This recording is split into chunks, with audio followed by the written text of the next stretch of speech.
할데베르 요리문답 24주차 문답 함께 살펴보도록 하겠습니다. 먼저 문답 함께 읽겠습니다.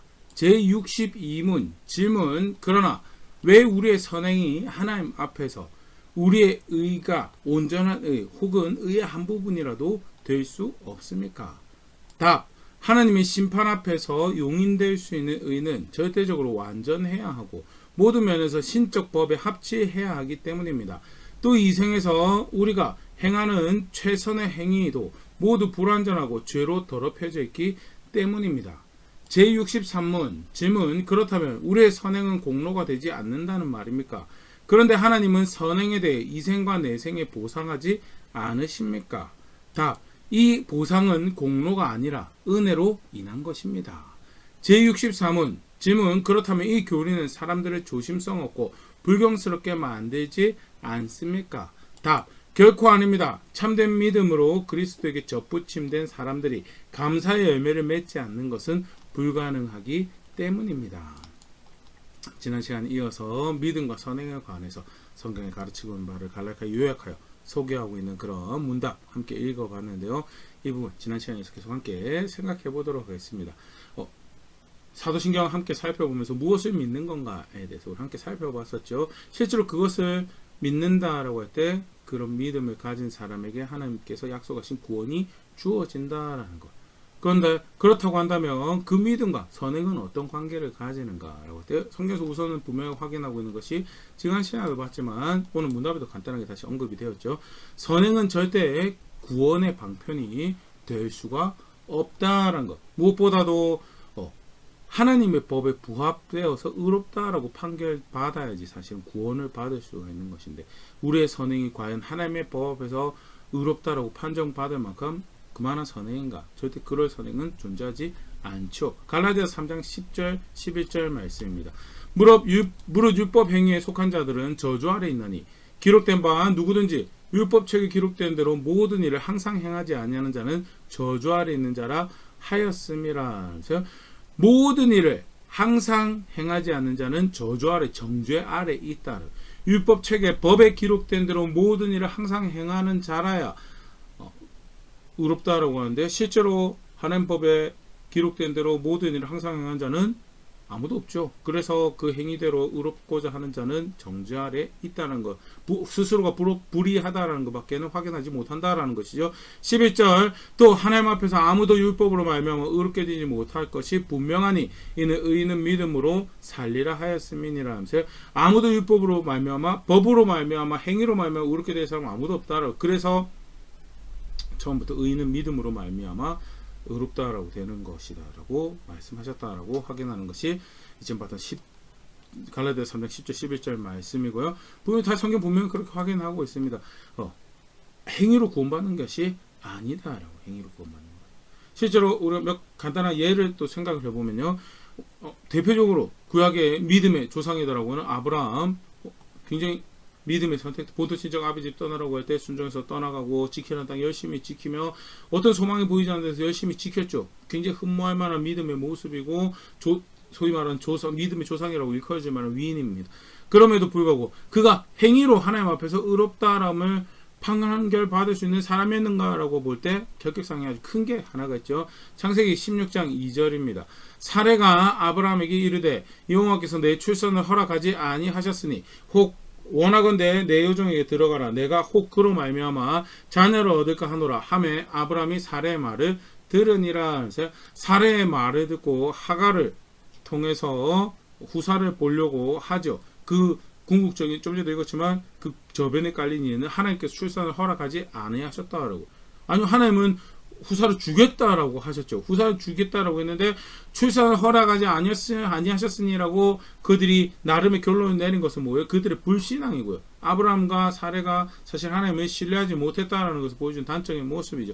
뿐만 아니라 애굽으로 내려가고 다시 블레셋 지역에 가서 아내를 빼앗기고 하는 그 모든 정황들도 사실은 아브라함의 불신앙을 불의함을 보여주는 그런 모습, 그런 정황들을 다 놓고 그의 삶을 평가했을 때 궁극적으로 그를 의롭다라고 죄 없다라고 그래서 구원받을 만 그의 행위로 구원받을 만하다라고 할 수 있는 상태인가? 절대 그렇지 않다라는 거죠. 결국 그래서 사실은 그가 믿어서 의롭다라고 봤다라는 것이 창세기 15장의 아브라함을 향해서 하나님께서 하셨던 첫 말씀이었고요. 결국 아브라함 믿음으로 의롭다라고 여김받은 대표적인 인물이죠.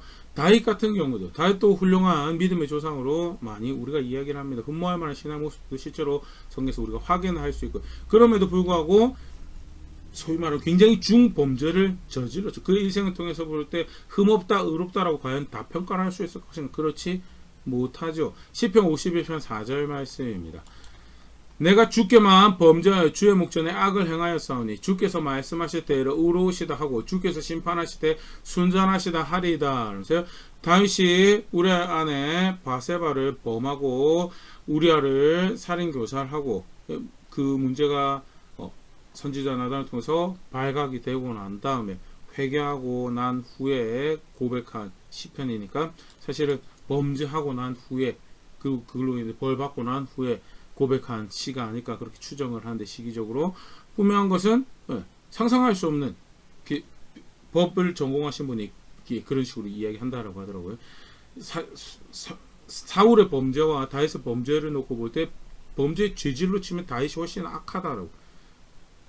악하다라고 이야기를 하고, 그럼에도 불구하고 다윗은 그러면 어떻게 하나님 앞에서 너는 내 마음을 따르는, 다윗은 내 마음을 따르는 자였다라고 그렇게 평가받을 수 있는, 결국 사실 다윗이 가지고 있었던 믿음의 신앙의 자세죠. 사울은 죄질은 좀 덜 흉악할지 모르지만 신앙을 가지고 있지 않은 상태였고, 그러니까 쉽게 말해서 믿는 척하지만 하나님 백성처럼 하나님 세운, 그래서 왕을 하고 있는 척하지만 사실 하나님 존중하는 것이 없었던 모습이고, 반대로 다윗은 죄질은 더 흉할지 모르지만 믿음을 고백하고 있었던 그런 자리, 신앙을 가지고 실제로 하는 다른 자리에 지속적으로 살아가려고 수고했던 자리에 있었던 정황, 그런 것들이 이게 차이가 난다라는 부분은 분명 우리가 볼 수 있는 것은요, 아브라함도 그렇고 다윗도 그렇고 행위로 의롭다라고 해서 믿음이 조상이 된 사람들이 절대 아니다. 고린도전서 1장 21절 말씀입니다. 하나님의 지혜에 있어서는 이 세상이 자기 지혜로 하나님을 알지 못하므로 하나님께서 전도에 미련한 것으로 믿는 자들을 구원하시기를 기뻐하셨느니라. 전도에 미련한 것을 믿는 자를 구원하시기를 기뻐하시는 이유는요, 자기 지혜로 하나님을 알지 자기의 것으로 하나님께 다다를 수가 없어요. 그래서 바깥에서 누가 전해주는 거 가지고 그거 가지고 하나님을 알고 하나님을 믿는, 예수님을 믿는 그런 일이 발생하도록 하나님께서 하셨다라는 것. 그만큼 사실은 자신들의 어떤 수고로, 자신들의 어떤 노력으로, 자신들의 것을 하나님께 다다를 수 없는 존재가 사람이다라는 것 또한 단적으로 다시 확인을 하고 있는 말씀이죠. 마태복음 7장 21절입니다. 나더러 주여 주여 하는 자마다 다 천국에 들어갈 것이 아니요 다만 하늘에 계신 내 아버지의 뜻대로 행하는 자라야 들어가리라. 주여 주여 하는 거, 어떤 그 다음에 주의 이름으로 선지자 노릇하고 귀신 쫓아내고 다 소위 말하는 우리가 볼 때는 영적인 그럴싸한 선한 일 같은데, 궁극적으로 사실은 하나님의 말씀 따른 것 말고는 어떤 것도 구원의 방편이 될 수 없는 것에 있어서 아주 분명히 확인하는 말씀이고요. 우리 어떤 행함으로 구원이 나지 않는다. 우리 행함으로 우리 어떤 그런 우리가 메리트를 만들어서 이렇게 했으니까 하나님이 그래 적어도 이걸 외면할 수 없을까, 그렇게 이야기할 수 있는 우리 어떤 자격도 어떤 근거도 능력도 충분하지 않는 것이, 그것이 사람의 상태다. 그러면 사실은 이제 오늘 우리 문답에 등장을 했는데요, 상급에 대해서 가르치는 거죠. 성경에서 상급에 대해서 가르치는 본모들이 사실 우리 두루 살펴볼 수 있죠. 대표적인 말씀 하나 보면요, 야고보서 1장 22절 말씀입니다. 시험을 참는 자는 복이 있나니 이는 시련을 견뎌낸 자가 주께서 자기를 사랑하는 자들에게 약속하신 생명의 면류관을 얻을 것이기 때문이라. 그러면서요, 약속하신 자에게 견뎌낸 자가 약속하신 생명의 면류관을 얻는다라는 거, 상급을 이야기하는 대표적인 본문 중에 하나인데요. 그러면 이거는 어떻게 이야기하는가? 우리가 견뎌낸 어떤 메리트를 만들었기 때문에, 선한 행동을 만들었기 때문에 하나님께서 그것을 외면하시지 못하기 때문에 상을 주시는 거 아닙니까? 라고 쉽게 본문만 보면 그렇게 해석을 할 수가 있어요. 근데 사실은 오늘 문답에서 읽은 것처럼 그렇게 해석하면 안 된다라는 것. 그거는 이 단적인 한 표현만 보고 해석을 하는 것이기 때문에 그렇게 해석할 수는 없고, 그럼 전체 성경적 이해 안에서 어떻게 이야기를 하고 있는가라고 할 때요, 분명히 차곡차곡 하나씩 보면요, 먼저 하나님께서 살아계셔서요, 하나님을 찾는 자들에게 상 주시는 분이시다라는 히브리서 11장 6절 믿음이 없이는 하나님을 기쁘시게 하지 못하나니 하나님께 나아가는 자는 반드시 그가 계신 것과 또한 그가 자기를 찾는 자들에게 상 주시는 이심을 믿어야 할지니라 하면서요. 여기서 또 상급으로 해석하기가 쉬운데 여기서 또 여기 상급보다는 쉽게 말해서 여기 자기 찾는 자란다는 표현은요. 그 하나님을 나의 하나님으로 존중한다라는 표현이고요. 언약 관계에서 그 신앙을 가진 사람이 그가 나의 하나님입니다라고 고백할 때 그 삶의 이 여정에서 신앙의 자세와 행동에서 삶의 열매에서 그 하나님이 나의 언약의 하나님입니다라고 고백할 때 하나님께서 거기에 맞다 그가 나의 언약의 백성이다라고 화답하시는 그 일을 하신다는 거예요. 실제로 그가 어떤 메리트를 만들어내서 상급을 주신다라는 표현보다는 학자들이 그렇게 표현을 합니다. 그가 살아계신 하나님이시고 그가 자기를 그가 나의 언약의 하나님이십니다라고 그의 말씀을 존중해서 존중하는 자들에게 그렇게 화답하신다는 철저히 사실은 은혜에 대한 표현이거든요. 히브리서 12장은 은혜에 대한 표현이지 상급을 이야기하는 게 아니고 사실은 이제 하나님하고 하나님 백성 관계를 이해하는 굉장히 설명이 굉장히 중요한 이해 중에 하나죠. 언약 관계에 있다는 것.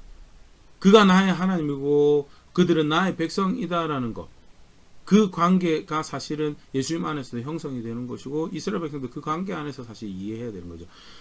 실제로 그 언약의 하나님 그리고 그 하나님 안에서 은혜를 누리는 모습 상급 이야기를 하는데요. 동시에 상급을 이야기하는 중에 동시에 이런 말씀도 같이 놓고 우리가 살펴봐야죠. 마태복음 20장 12절 13절 말씀입니다. 마태복음 20장 12절 13절 나중 온 이 사람들은 1시간 밖에 일하지 아니하였거늘 그들을 종일 수고하여 더위를 견딘 우리와 같게 하였나이다. 무슨 말이냐면 예수께서 비유를 이야기를 하십니다. 어떤 포도 농장 주인이 포도는 일이 필요해서 길에서 이제 1인 하루 일할 용역들을 데리고 가죠. 오전에 사람들을 픽업해 갑니다. 오전에 사람들을 픽업해서 너희가 오늘 하루 종일 일하면 한 데나리온 줄게 이렇게 해서 데리고 갑니다. 점심때 나와서 또 데리고 갑니다. 오후에 데리고 가서 또 내립니다. 문 닫기 1시간 전에 나와가지고 또 길에서 일하는 사람들을 또 데리고 가서 일을 시킵니다. 그 하루 일한 싹쓸이 파악될 때가 돼서 보니까 1시간밖에 일하지 않았는데도 한 데나리온 주던 거예요. 그래서 아침부터 오는 사람들은 우리가 더 많이 받을 것을 기대를 하고 서 있었는데 한 데나리온만 주시더라는 거예요. 그래서 그 사람들이 항의를 하는 거죠. 나중에 오는 이 사람들은 1시간밖에 일하지 않았거든요. 그들 종일 수고하여 더위를 견디고 우리가 같게 하였나이다. 당신이 불공정합니다 라고 이야기를 하는 거죠. 그때 주인이 뭐라고 하냐 13절 그 주인이 그 중에 한 사람에게 대답하여 이르되 친구여 내가 너에게 잘못한 것이 없느라 네가 나와 한 데나리온을 약속하지 아니하였느냐 라면서 쉽게 말해서 약속한 것을 받은 것이지 우리가 뭔가를 더 일을 많이 했다고 해서 그게 메리트를 만들어 가지고 어떤 상급을 받을 것이다 그런 이해가 아니다라는 것을 사실 이야기를 하는 거죠. 그래서 굉장히 사실은 그럼 한쪽에 상급을 말한 거는 뭔가요? 아까도 이야기드 히브리서 11장 6절 말씀하신 이야기 드리면서 살펴보면서 이야기한 것처럼요. 상급이라는 것이 그 선한 행위에 대한 분명한 보상을 설명해주는 아주 대표적인 표현인 거죠.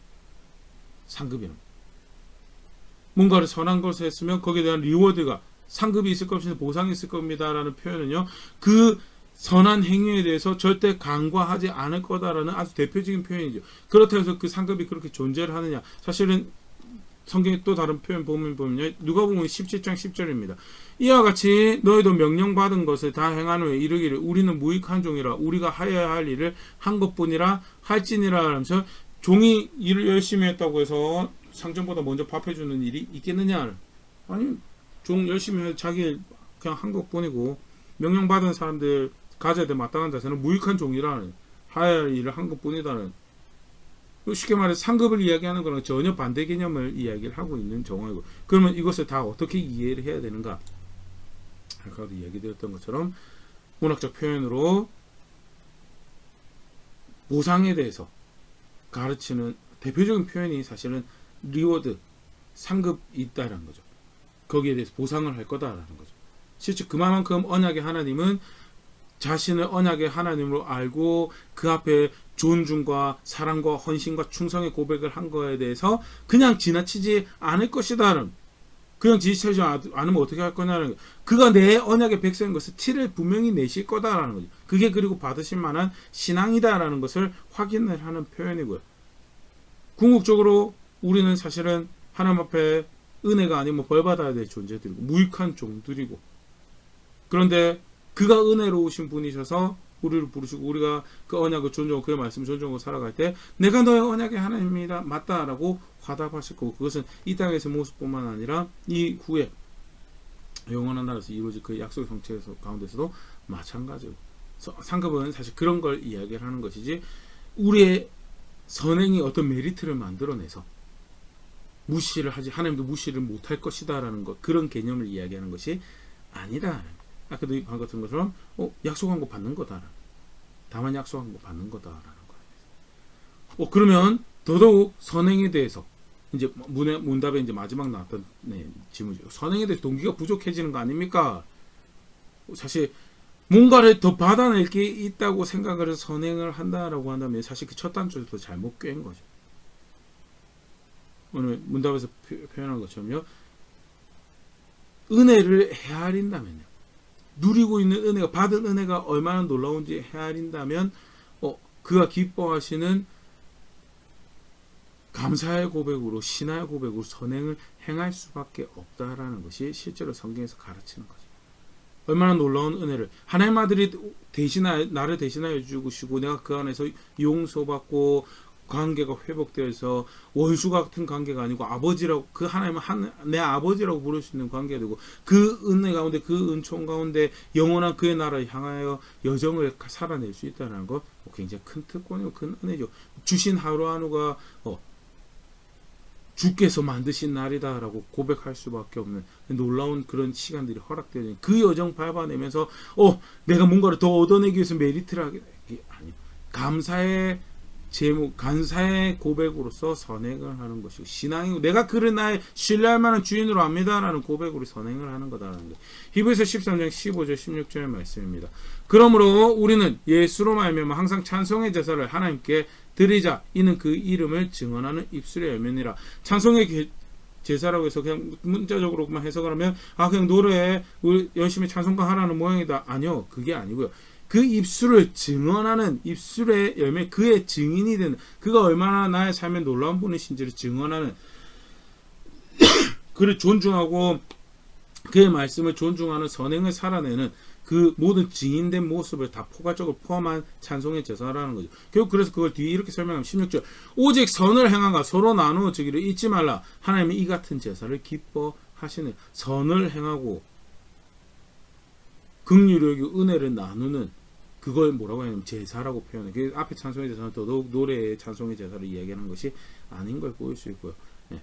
그 선행으로 뭘 고백하냐고요? 나의 구원을 베푸신 하나님은 나의 이런 높임을, 내가 이렇게 그를 높여야 돼. 당위성을 가지고 그런 높임을 받아야 돼. 그런 많은 은혜의 주인이십니다라는 것. 찬송의 제사로 선행을, 감사의 제사로 선행을 한다라는, 그게 성도의 선행이죠. 요한에서 2장 4절 5절, 그를 아노라고 그의 계명을 지키지 아니한 자는 거짓말하는 자, 진리가 그 속에 있지 아니하되 누구든지 그의 말씀을 지키는 자는 하나님의 사랑이 참으로 그 속에서 온전하게 되었나니 이로써 우리가 그 안에 있는 줄을 아노라. 그의 계명을 따르는 것으로 하나님을 사랑하는 것을 고백하는 거죠. 내가 은혜의 주인을, 그 놀라운 사랑의 주인을 내가 나의 하나님으로 압니다라는 고백을 뭘로 하냐고? 그의 계명을 지키는 거죠. 마태복음 5장 16절 말씀입니다. 이같이 너희 빛이 사람 앞에 비치게 하여 그들로 너희 착한 행실을 보고 하늘에 계신 너희 아버지께 영광을 돌리게 하라. 이제 나의 착한 행실이 어떤 작용을 하냐고요? 하나님이 영광을 받으시는 그런 작용을 하도록, 그런 도구가 되도록 나의 착한 행실을, 그래서 선행을 하는 거다. 사람들 앞에서 왜 선행을 하느냐? 나의 하나님이 칭송을 받으셔야 돼요. 나의 하나님이 영광을 받으셔야 돼요. 나의 하나님이 존중을 받으셔야 돼요. 그래서 내가 선행을 하고 너희가 선행을 해야 할 책임이 있고, 나는 그렇게 영광을 받으셔야 돼. 하나님은 압니다는 사람들 실제로 그렇게 살아간다라는 것이 성경이 가르치는 거고, 감사의 고백으로, 신앙의 고백으로 선행을 하다라는. 요한복음 3장 36절, 아들을 믿는 자에게는 영생이 있고 아들을 순종하지 않는 자는 영생을 보지 못하고 도리어 하나님의 진노가 그 위에 머물러 있느니라. 즉 믿음을 고백하는 것도 선행이다라는. 아들의 순종하는 자가 결국 사실 여기서 구조적으로는 믿는 게 순종하는 걸로 표현이 된 거죠. 예수님 말씀 순종해서 선행을 행하는 거, 그게 결국 뭘 고백하는 거예요? 내가 그를 믿고 있다는 걸 고백하는 거죠. 요한복음 14장 23절 예수께서 대답하여 이르시되 사람이 나를 사랑하면 내 말을 지키리니 내 아버지께서 그를 사랑하실 것이요 우리가 그에게 가서 거처를 그와 함께 하리라 하면서요. 예수님 사랑하는 것 마찬가지죠. 하나님 예수님 말씀 존중하는 것, 예수님 통해서 다시 확인되어진 하나님 말씀을 순종하는 것으로 지키는 것으로 고백되어진다. 결국 사실은 그 순종은 그 선한 행위는 말씀을 따른 선한 행위는요. 나의 믿음이 얼마나 진실한지를 확인하는 고백이 된다는. 야고보서 2장 19절 20절 내가 하나님은 한 분이신 줄을 믿느냐? 잘 아는도다. 귀신들도 먹고 떠는 하나님 한 분이신 거 믿고 떠는 거는 귀신도 한다는.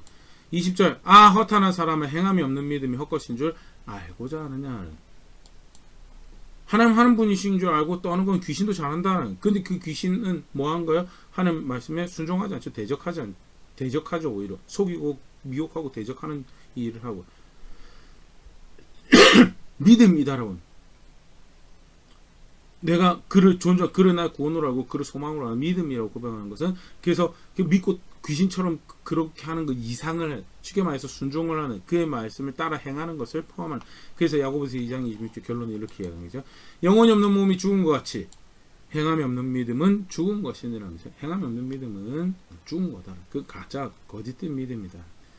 진짜 믿음을 가지고 있으면 거기에는 그 말씀을 따르는 행함이 있다. 디모데전서 1장 19절 말씀도 유사한 말씀인데 믿음과 착한 양심을 가지라. 어떤 이들은 양심을 버렸고 그 믿음에 관하여 파선하였느니라. 믿음을 가지고 있다라는 것은요, 착한 양심을, 기준이 있다, 선거하게 대해서 기준을 가지고 있다는, 하나님 말씀에서, 예수님 말씀에서 기준을 가지고 있다는 건데, 믿는다라고 하는데 기준이 없어요. 내가 원하는 대로 그냥 내 마음대로 살아가요. 그래서 내가 볼 때 선은 하는데 하나님 보시기에 선은 하는 게 없어요. 그럼 뭐예요? 그건 믿음에 관해서 파선한 거예요. 거기에 어디 주인이라고 존중하는 것이 있느냐라는 것을 사실은 굉장히 고상하게 이렇게 표현을 하고 있는데요. 분명한 것은 믿음에 관해 파선했다라고 하면서 그것은 믿음이 아니다라는 분명히 확인하고 있다. 디모데후서 3장 6절 7절 그들 중에 남의 집에 가만히 들어가 어리석은 여자를 유인하는 자들이 있으니 그 여자는 죄를 중히 지고 여러 가지 욕심에 끌린 바 되어 항상 배우나 끝내 진리의 지식에 이룰 수 없느니라. 항상 배우는데 끝내 진리의 지식에 이룰 수가 없어요. 왜 그런가? 6절에 욕심에 끌린 바 되어서. 순종하고 그렇게 살아가지 않으면요, 구원받는 믿음에 이르지 못하더라. 진짜 구원받는 믿음을 가지고 있으면요, 욕심에 끌려서 가는 게 아니고 그 말씀의 인도함을 받는. 내가 뭘 기뻐하고 내가 뭘 즐거워 내가 뭘 좋아하고는 사실은 구원이 되시는, 생명이 되시는 하나님을 알고자 할 때 갈수록 그 은혜 앞에, 그 놀라운 사랑 앞에 내가 세속적으로 뭘 이루어보고 뭘 자랑하고 뭘 더 누려보고 하는 것은 갈수록 줄어들고 작아질 수밖에 없다라는 거. 뭐가 그가 기뻐하신 거, 뭐가 그가 선하다고 하신 그거 계속적으로 살아내는 것이 사실은 진실된 믿음이고, 실제로 그런 자세를 가지고 있어야지 배우는 것이 믿음이 되어지는 그런 정황이 된다라는 거. 안타깝지만 욕심에 이끌리면 그렇게 진실한 믿음 고백하지 못하게 되는 그런 상황도 발생을 한다는 것. 그만큼 사실은 말씀을 따라서 선을 행하는 것, 말씀을 따라서 살아내는 것, 믿음과 관련해서 굉장히 중요한, 실제로 그 은혜를 얼마나 아느냐를 보여주는 척도가 돼요. 그래서 보상이 없다고 해서 이렇게 하면 잘해줄게, 그게 없다고 해서 선행의 동기가 떨어진 거, 성경은 그걸 그렇게 이야기하고 있지 않다라는. 오히려 그것은 이기적인 욕심에, 여전히 이 신앙조차도 이기적인 욕심, 내가 뭐가 이용해 먹으려는 그런 접근에서 사실은 그런 식의 해석도 발생하는 거고, 그거를 이제 철떡같이 믿는 그런 상황도 발생하는 거죠. 무익한 종이에요. 무익한 종이고, 만들어낼 수 있는 거 사는 게 없어서 하나님의 아들이 대신 죽어줄 수밖에 없었다라는 것이 우리의 상태고요. 그런데 우리가 뭔가를 해서 받아낼 것이 있다라는 생각은 사실 많은 부분에서 성경에서 가르치는 거라 오류를 만들어낼 수밖에 없는 거예요. 마지막입니다. 에베소서 5장 5절 말씀입니다. 너희도 정녕 이것을 알거니와 음행하는 자와 더러운 자나 탐하는 자 곧 우상 숭배자는 다 그리스도와 하나님 나라에서 기업을 얻지 못하리라. 하나님 나라에 함께하는 그 예수 그리스도를 믿는 신앙은요, 예수 말씀을 쫓아서 하나님 말씀을 따라서 음행하는 거에 등지고 더러운 거에 등지고 탐하는 거 등지고 그렇게 우상 숭배 등지는 게 그게 신앙이다.